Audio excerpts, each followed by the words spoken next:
جی السلام علیکم نسیم. السلام علیکم بلال بھائی. جی میرا بیٹا, اللہ کا شکر بیٹا. بلال بھائی سب سے پہلے تو مجھے یہ کہنا ہے کہ آپ نے جو پیر عبد القدیر اوان صاحب کے ساتھ جو منارہ کلر کا ہار سے شو کیا تھا, یقین مانے بلال بھائی مجھے بہت بہت پسند آیا, اور اس ماحول کی جو فضا اور وہاں جو سرور تھا وہ ابھی تک میرے دل و دماغ میں موجود ہے. میرے بھی دل و دماغ میں موجود ہے ابھی تک. بلال بھائی میرا بس میں نہیں تھا کہ میں ہی وہاں اڑ کے پہنچ جاتی. واہ. تو نیکسٹ ٹائم وہ جب بھی آئیں تو آپ نے پلیز ان سے درخواست کرنی ہے کہ اللہ تعالیٰ سب اولادوں کو اپنے ماں باپ کا فرمانبردار بنائے, آمین اور آمین ثم آمین یا رب ان کے العالمین. والدین کا سایہ ان آمین کے بچوں پر قادر قائم و دائم رکھے. آمین. اور بلال بھائی اگر میری بات سے کوئی بھی ریا کی جھلک آئی تو اللہ پاک مجھے معاف کرے. آمین.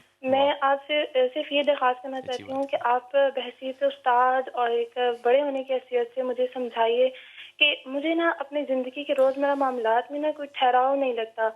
جب میں نماز بھی ایون پڑھتی ہوں نا تو مجھے اپنے دل میں نا دل و دماغ میں روزمرہ کے کاموں کی ایک فہرست جاگی ہوتی ہے کہ میں نے یہ جلدی سے پڑھ لوں, میں نے یہ بھی کام کرنا ہے, اس کے بعد میں نے یہ بھی کام کرنا ہے. یہ ان سوچوں میں رہتے رہتے نماز میں ختم کر دیتی ہوں, پڑھ لیتی ہوں, اور پھر بعد میں مجھے جب رات کو جب میں اپنے دن بھر کا محاسبہ کرتی ہوں مجھے اس وقت بہت دکھ ہوتا ہے کہ میں نے یہ کام صحیح سے نہیں کیا. آپ مجھے دعا دیجیے اللہ پاک مجھے اپنے والدین کا فرمانبردار بنائے اور مجھے اہتمام کے ساتھ نماز پڑھنے کی اور اللہ تعالیٰ کی عبادت کرنے کی توفیق عطا فرمائے, اور دین اسلام اور حضور پاک صلی اللہ علیہ وسلم کی سیرت اور صحاب کی جو زندگیاں ہیں ان کے بارے میں اپنی زندگی میں مجھے زیادہ سے زیادہ مطالعہ کرنے کی والا بنا دے. تو آپ مجھے بتائیے کہ میں ایسا کیا کروں کہ جس سے میں نا ٹھہراؤ لاؤں اور سکون سے سارے کام کر سکوں. زندگی میں نا بہت, آپ کچھ کہیے بیٹا.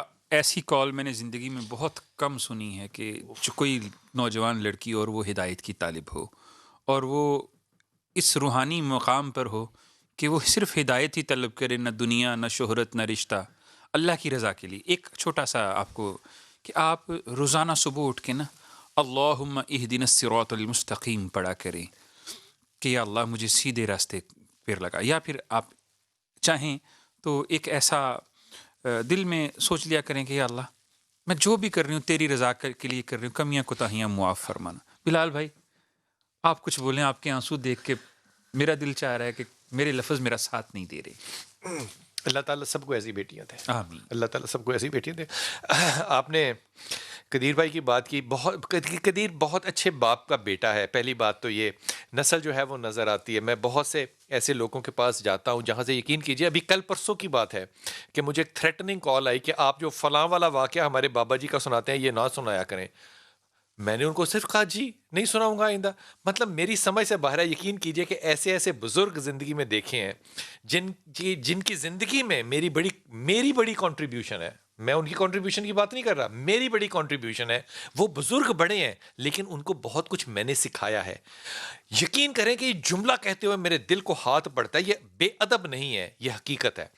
اور میں نے ان بزرگوں کو غیر مسلمانوں سے بہت کچھ سیکھتے ہوئے دیکھا ہے. لیکن جو آج کے مریدین ہیں کمال مریدین ہے, کمال مریدین. آپ نے بابا جی کے بارے میں یوں کیوں کہا؟ آپ وہ بابے کو اللہ معاف کرے پتہ نہیں کس مقام پر اپنے لے کے جانا چاہتے ہیں. قدیر اس لیے دل کو چھوتا ہے, قدیر کے والد اس لیے دل کو چھوتے تھے کہ یہ زمین پہ بیٹھنے والے لوگ زمین کے لوگ ہیں. بس یہ جو بات ہوتی ہے نا مٹی والی, یقین کیجئے یہی عرش ہوتا ہے, یہی عرش ہوتا ہے. میری پیاری بچی, یہ جس مٹی پہ بیٹھی ہو اسی مٹی پہ بیٹھی رہنا, یہیں پہ اللہ عرش دے گا. اور یہ کہنا کہ نماز میں ایسے خیالات ہیں, کوئی فکر کی بات نہیں ہے. میں فجر پہ صبح چائے رکھ کر آ گیا تھا, ساری نماز میں یہی خیال رہا کہ کہیں چائے نہ ابل گئی ہو. تو غلطی کی تھی, بہرحال چائے بعد میں رکھنی چاہیے تھی.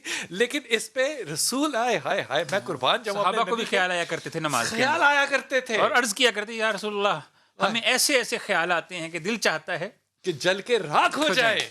اور نبی کہتے تھے یہ عین ایمان ہے, عین ایمان ہے, عین ایمان ہے. خدا کی قسم اگر ساری باتیں میں چھوڑ دوں, یہ نبی کی جو پروٹیکشن ہے اور یہ کور جو ہے نا, اوف قربان جائیے اس نبی پاک صلی اللہ علیہ وسلم کہ اگر نبی وہاں پہ کوئی جملہ سخت کہہ دیتے تو میری پیاری بچی میں اور آپ کہاں جاتے. یہ ہے رحمت العالمین جو ہمارے دلوں کے حالوں کو ہم سے بہتر جانتا ہے.